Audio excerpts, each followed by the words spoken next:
this country? The answer in most cases is yes. There are no laws to protect gay workers in 29 states, 33 states if you're transgender. On a national level, every attempt at a federal anti-discrimination law has failed going back 40 years.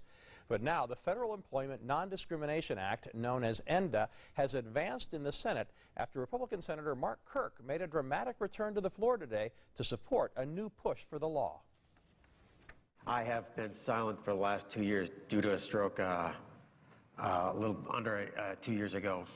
I've risen to speak because I believe so passionately in enacting the ENDA statute. I think it's particularly appropriate for an Illinois Republican to speak on behalf of this measure in the true tradition of Everett McKinley Dirksen and Abraham Lincoln, men who gave us the 1964 Civil Rights Act.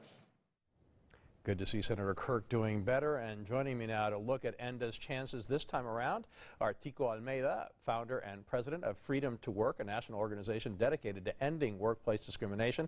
He's in our Washington, D.C. studio.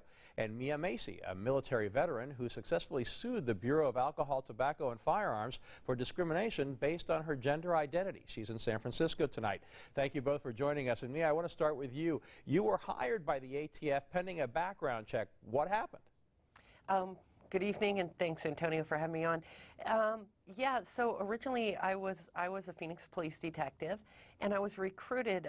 My last assignment, I actually worked hand in hand with ATF. So I was recruited for a civilian position, doing same job I was doing, but just in their San Francisco field office. And so during that time, I left the department. I was going through my background, and then I was supposed to start work. As soon as I finished, my background investigator called and said, "You're done." I contacted the contractor and told him, "I'm ready to start." And all of a sudden, within about 72 hours, the job was no longer there. There was a budget cut, supposedly, and all this stuff that they had made up. And subsequently, though, when I took the complaint to them, to the EEOC, they said you might actually have a grounds of discrimination, but unfortunately in the United States, being transgender isn't covered. So we had to go through the appellate process and appeals process just to even get a investigation, which concluded finally last year, April 2012, I amended the 1964 Civil Rights Act under sex discrimination, gender identity, gender stereotyping, and does not conform to gender stereotypes. And then this summer, I actually, since they had to have an investigation, I won the bigger part of it, which was I actually won proving that they did discriminate. And then a couple weeks ago, I won the contractor was also in on the discrimination. So now again, you won because the ruling was based on the Civil Rights Act that bans employer discrimination based on an employee's sex, and it has been used in some court decisions over the years. The question now, though, is if you look at that, at the Civil Rights Act being interpreted that way, then why do we actually need ENDA?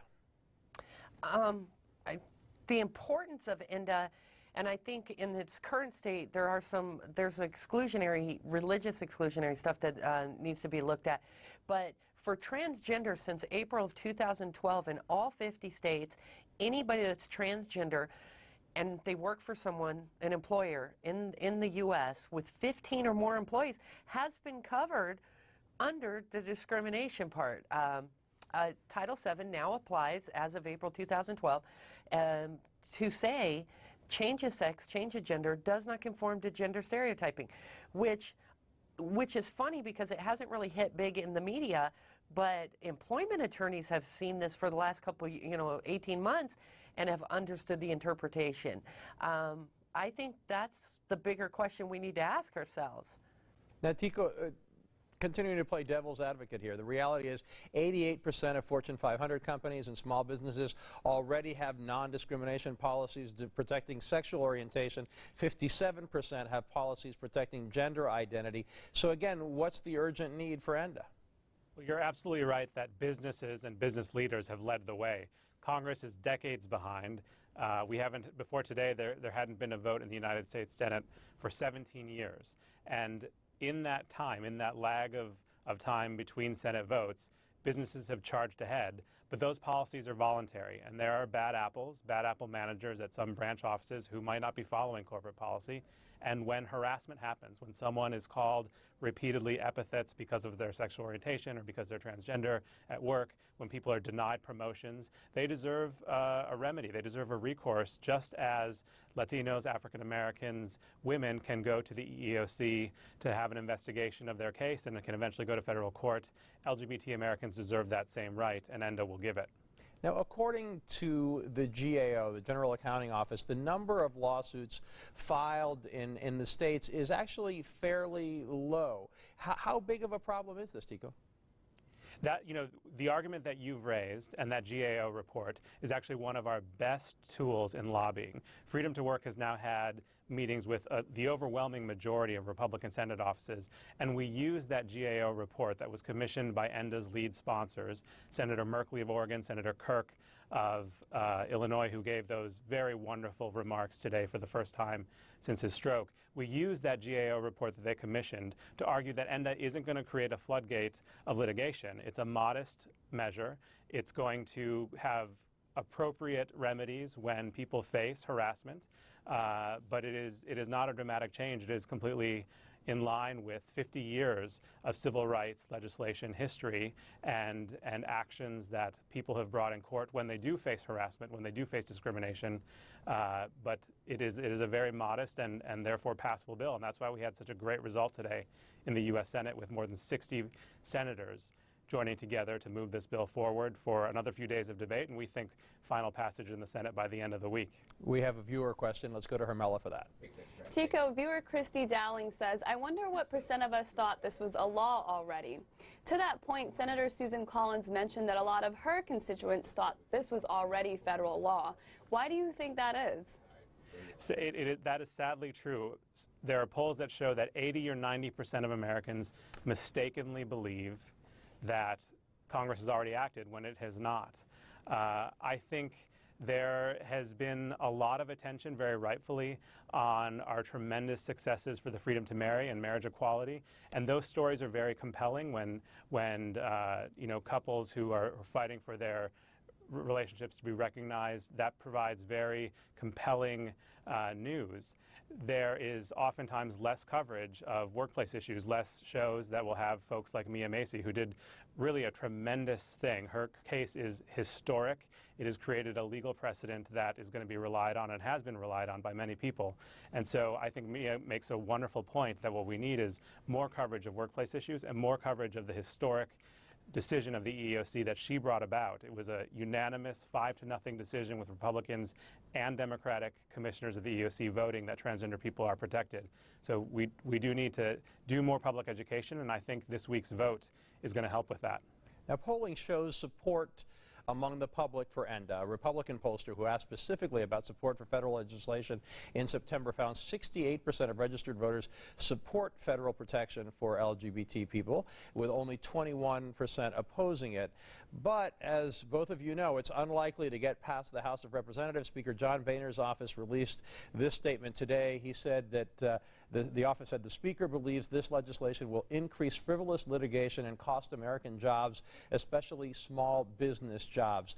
Mia, what do you say to somebody like Speaker Boehner who argue that somehow this will make LGBT people more equal than the rest of us and give them more rights than the rest of us? Well, and the two main points with what he was speaking today is, first of all, why are we even debating? Because I believe this is that rocking chair moment in your life that senators and congressmen and women get a chance to be actively part of a group of, we're debating who not to pick on. We're actually making a law. The reason, what did you say, 80% of the people or 68% of the people already thought it was law? Well, yeah, because this is so, it seems almost childish that we're sitting here debating, passing a law, not picking on people. And his sense of small business, it's funny because businesses have been the first and foremost, and unions around this country, and people have stepped up in the workplace to own businesses.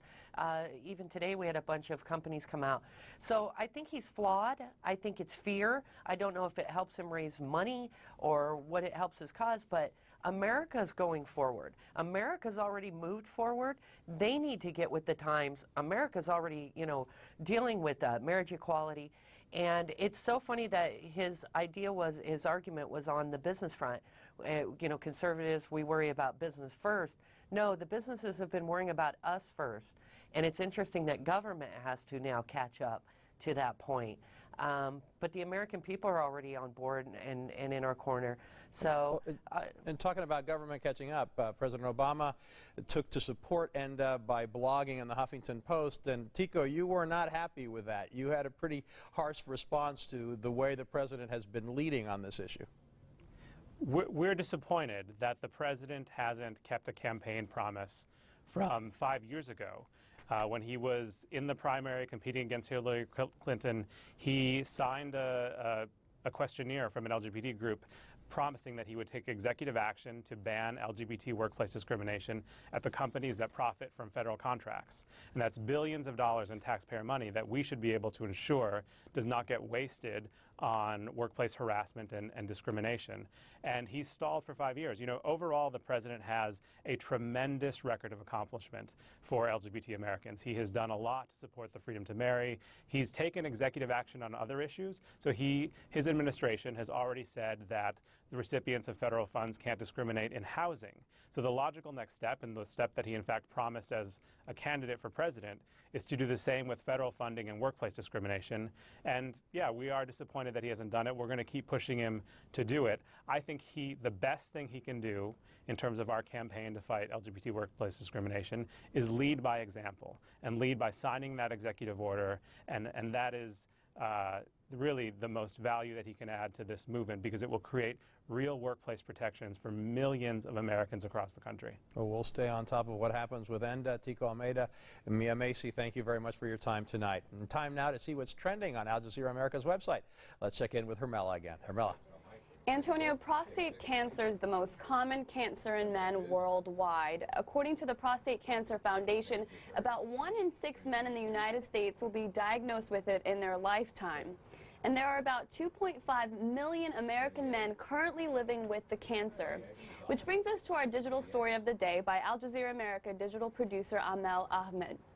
You may have noticed men in your office walking around with some odd facial hair lately. It's part of what's called Movember. Men grow out their mustaches for the entire month of November to raise awareness for prostate cancer. It all started in 2003. A couple of guys were in a bar in Australia chatting about recurring trends, one of which was mustaches. The joke evolved into a conversation about men's health, and the following year, the Movember Foundation was established, bringing the practice of growing creepy mustaches to North America in 2006. But it's for a very good cause. There's even a new mobile app called the Mo Tracker that allows you to take daily photos of yourself to see how your stash is coming along, and even share grooming tips with your Mo Bros. Send us a photo of your Movember stash via our Twitter and Facebook page, and we'll feature them later in the month. For this story and more, check out the website, america.aljazeera.com. Antonio, back to you. A good cause, and now we know Hermela thinks mustaches are creepy. Thanks. I do. Thank you. Straight ahead, a college football coach is let go for using marijuana. But with the majority of Americans in favor of legalizing the drug, should sports follow suit? And later on, yard sales are not just for cleaning house, it's also for buying stuff from celebrities after they clean house. I'll explain in our Data Dive. So many money stories sound complicated, but don't worry. I'm here to take the fear out of finance. Every night on my show, I break down the confusing financial speak and make it real. Real Money with Ali Belshi, tomorrow night, 7 Eastern on Al Jazeera America. If you had a choice between going bald and a full head of hair, which would you choose? Advances in medical science have resulted in the world's first and only permanent solution to hair loss. Yes! You wash it, you cut it. It's your own real Naturally growing hair. When it comes to hair restoration, no one in the world has more experience than Bosley. The results look completely natural and are affordable on nearly any budget. But the entire process can't be explained in 60 brief seconds. So to find out more about this clinically proven and permanent solution to hair loss, call now to receive your free no-obligation information kit. It'll answer all of your questions about hair loss and hair restoration. Plus, we'll also send you this $250 gift certificate just for calling. Every day you wait, you're losing more hair. So don't put it off any longer. You owe it to yourself to find out the facts.